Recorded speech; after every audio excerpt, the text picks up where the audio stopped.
Good morning सबैजना आरामै हुनुहुन्छ होला अनि म मेरो छोरी मेरो बुढो पनि यहाँनिर त्यो तिनजना छौँ तिनैजनालाई ठिक छ हामी छौँ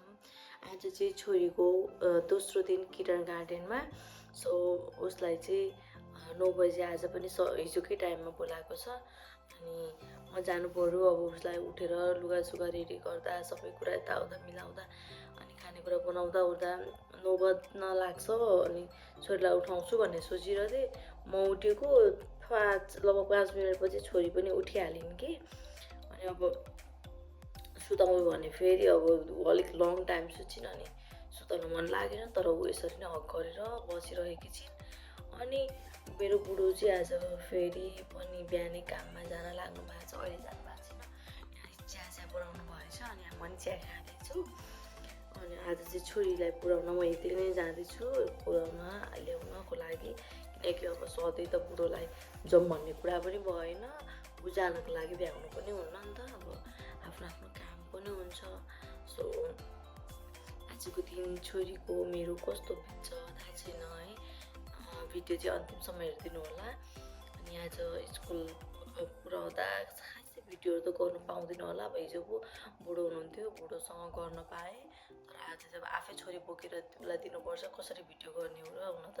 सो पाएँ भने म गर्ने नै छु पाइनँ भने चाहिँ म कसरी हुन्छ मेरो दिन हजुरहरूलाई देखाउने छु तिमी के हो जाना देखिँदैन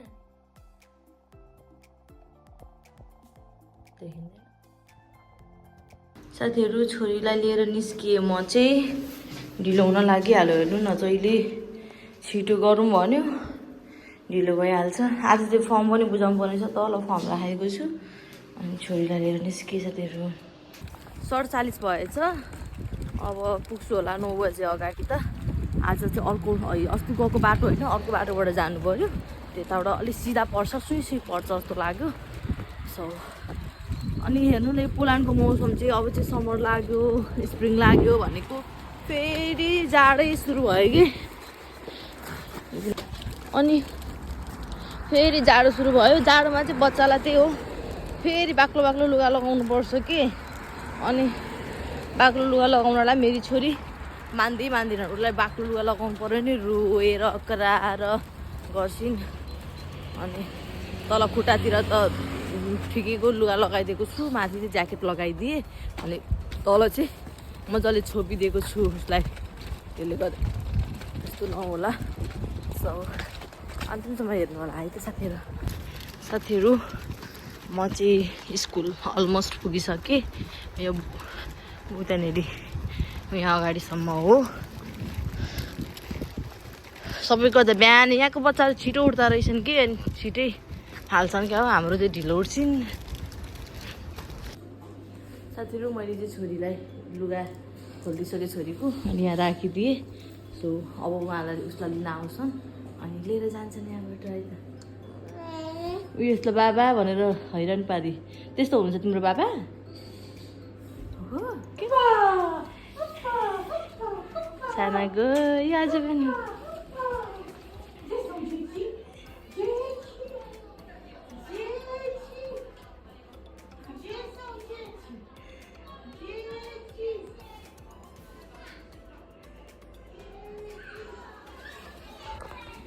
साथीहरू फेरि आज दोस्रो दिन छोरी गइसकिन्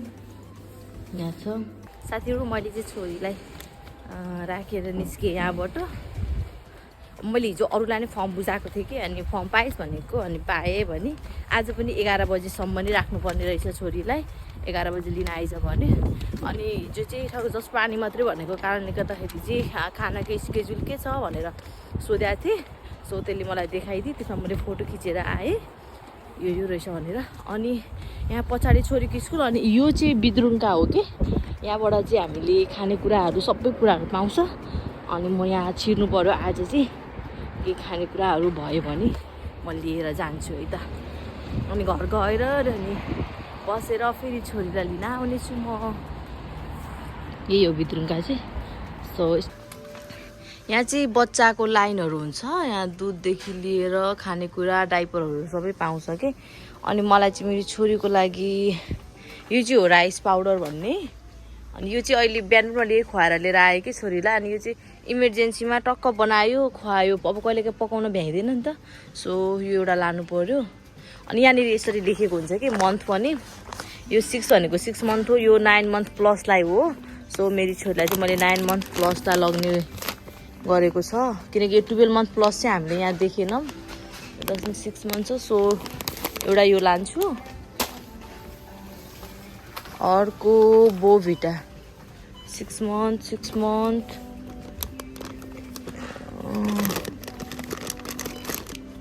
6 मन्थ छ यसमा पनि यसमा 4 मन्थ रहेछ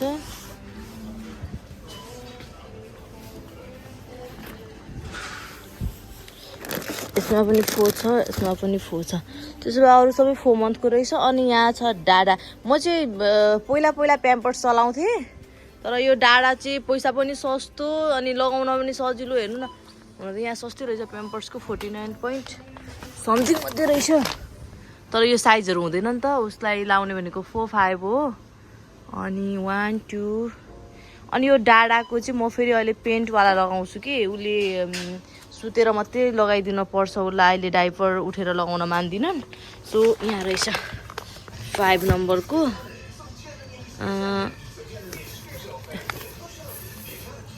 5 नम्बर यो पेन्टवाला होइन रहेछ पेन्टवाला भयो भने त्यसरी 360 डिग्री लेखेको हुन्छ के सो यहाँ रहेछ अस्ति एकजना दाइले 360 डिग्री भनेको चाहिँ पेन्टवाला रहेछ भनेको सुनेर मैले पनि 360 डिग्रीवाला पेन्ट भनेर 360 डिग्रीवाला बोकेर आएँ भरे भन्दा पेन्ट्समा पेन्ट्स नै लेखेको हुँदो रहेछ कि अनि यो घर लगेर खोल्दाखेरि त अरू बेला त पहिला सानोमा चलाउने खाले प्याम्पर्स नै रहेछ कस्तो मिस्टेक पो सो एडिट गर्दा गर्दै मैले यो चाहिँ करेक्सन गरेँ है त म चाहिँ नर्मली डाइपरहरू म किन्दिनँ मेरो बुढोले नै किन्नुहुन्छ आज चाहिँ यहाँ आएको बेलामा नजिकै पर्छ नि त मलाई बिचरा बुढोलाई बेलुका कामबाट अनि लिएर आउनु भन्नुपर्छ सो म आएको बेलामा लगिहाल्छु भनेर हो अनि त्यस पछाडि अरू के छ म हेर्छु है त सो 9 मन्थ प्लसको यो दुईवटा डिफ्रेन्ट फ्लेभरको अरे डिफ्रेन्ट त होइन एउटै छ त यो पनि एउटै छ यो पनि एउटै छ साथीहरू यो दुईवटा लाने निर्णय गरेँ मैले डिफ्रेन्ट म चाहिँ मिक्स गरेर खुवाउँछु कि प्रायः त्यही भएर साथीहरू म चाहिँ भित्रुङ्गाबाट निस्केँ सामानहरू बोकेर ब्याग ल्याउन बिर्सेछु कि त्यो भएर ब्याग किन्नको लागि चाहिँ अलिकति मैले मेहनत गर्नु पर्यो साथीहरू मैले हेर्न चिया पनि अघि खाइ नसकी गएँ बुढोले चाहिँ खाइसक्नु भएछ मैले चाहिँ हतार भयो कि छोरी लिएर जानलाई साथीहरू म चाहिँ एकछिन स्कुटर बुढोको घरमै थियो सो म चाहिँ एकछिन रेस्टुरेन्ट जानुपर्ने भयो रेस्टुरेन्टमा चाहिँ इलेक्ट्रिसिटी गएछ कि सो काम गर्ने स्टाफले मेसेज गरेँ बुढो चाहिँ फोन उठाउनु भएन बुढोले केटी पनि फोन उठाउनु भएन कि सायद उहाँ बाहिर हुनुहुन्छ होला अनि म चाहिँ इमर्जेन्सी जानुपर्ने भयो अब 11:20 हुन 10 कि 20 हुन लागिसक्यो छोरीलाई लिन 11:45मा उता जानुपर्ने छ त्योभन्दा अगाडि चाहिँ रेस्टुरेन्ट गएर इलेक्ट्रिसिटी बनाएर मतलब पछाडि त्यो स्विच झरो होला कि त्यो बनाएर म आइहाल्छु यता ओके साथीहरू म चाहिँ इलेक्ट्रिसिटी बनाएर घरतिर जाँदैछु हेरौँ न 11:50 हुन लाग्यो मेरो छोरी लिन जान ढिला हुने भयो अनि यहाँ लाइट कुट्दै थिएँ र भिडियो बनाइहालेको ओ गड सो म यो स्कुटर चाहिँ घरमा पुऱ्याएर नानी लिन जाँदैछु यता साथीहरू म निस्किहालेँ यत्तिकै छोरी लिन ल अब भयो कि छोरी लिन जानलाई हेर्नु न 51 भइसक्यो म 10 मिनट हतार त पुग्नु पर्यो किनकि फेरि यहाँ टाइमिङ चाहिँ अलिकति टाइममै आइज भनेर रहेछ कि त्यो डकुमेन्टहरूमा लिने जाने टाइम र ल्याउने टाइम चाहिँ भनेको छ सो यो लिफ्टमा एकछिन अब झर्दैछ 1मा तल झर्न टाइम लाग्छ त्यो टाइममा चाहिँ फ्री समयमा चाहिँ भिडियो बनाउन छोड्नु हुँदैन हेर्नुहोस् हतार जति नै भयो पनि सो म निस्केँ है त साथीहरू म चाहिँ आइपुगेँ छोरीको स्कुल 11 बजेर 1 मिनट गइसक्यो म कुद्दै आएको कि सास बढिरहेको छ म चाहिँ मेरी छोरीलाई वेट गर्दैछु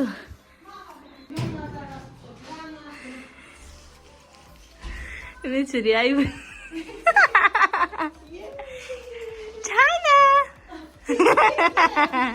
She's smiling.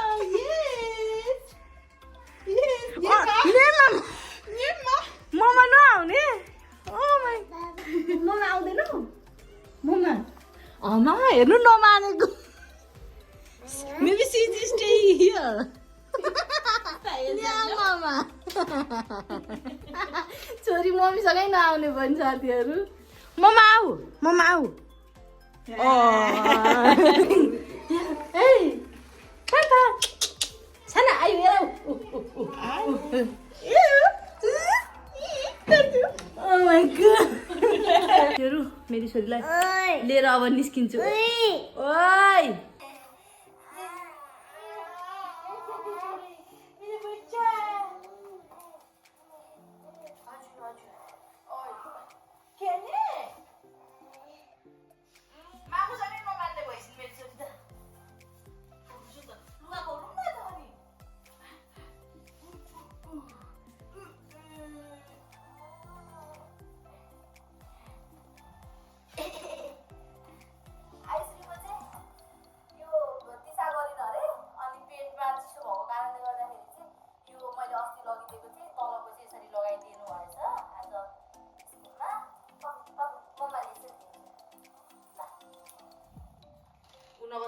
कस्तो भयो साना आजको दिन कस्तो भयो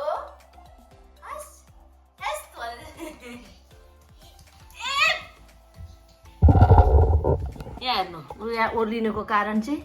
उयो मैले अघि पुस्दा छोडेको छु साना चप्पल चाहिँ खानु हुँदैन चप्पल खानु हुँदैन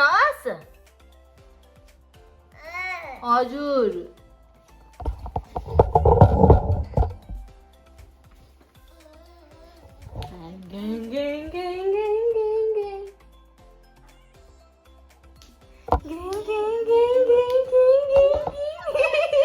हेर्नु न अघि हतार भएर पुस्दै यस्तरी लथालिङ्ग छोडेर घर गएको थिएँ कि अब एकछिन म मिलाउँछु छोरी खेल्न थालिन् छोरी खेलिन् भने त मैले गर्न पाइहालेँ मैले चाहिँ छोरीलाई लिएर हजुर छोरीलाई लिएर हामी चाहिँ बाहिर जान लागेको आज बहिनीको भनेको अमिषा बहिनीको छुट्टी रहेछ सो छुट्टीको दिन भेट्ने भनेर अब निस्किन लागेको बहिनी र आउँदै हुनुहुन्छ ट्याक्सीमा सो बहिनी म नानी चाहिँ एकछिन पहिला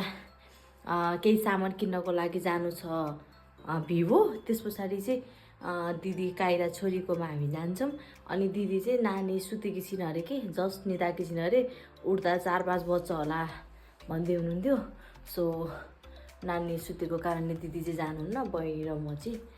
भिभो गएर अनि त्यस पछाडि आउने